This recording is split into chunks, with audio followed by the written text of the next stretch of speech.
Mega प्रकल्प नारे लोकंकु शोषण गाँव पानीय जल पाइप संयोगीकरण टंका दीर्घ वर्ष धरी गाँव पाइप संयोगीकरण कार्य चली किंतु यार फायदा नहीं किछि मेगा प्रकल्प कर्मचारी माने पाइप बाबद टंका मागुचंती काहाठू 500 तो काहाठू 700 टंका आणुचंती। भद्रक चांदवाली ब्लॉक भाटपड़ा पंचायत उग्रतरा गाँव में देखा मिली एभली घटना सरकारी नियम अनुଯାयी पाइप संयोग मागणा थिबा बेले मेगा कंपानी कर्मचारी माने लोकों ठारू अर्थ शोषण करुवा अभियोग होईछि।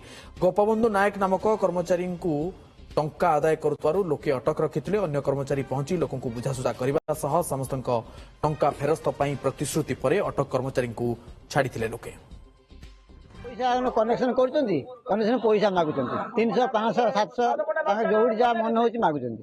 मते 5 मीटर देइछन अधिका तादर नेइछंती 200 टका। मेगा प्रकल्प एटा आस्ती ये कॉन्ट्रैक्ट माने पैसा नहीं जाउचंती।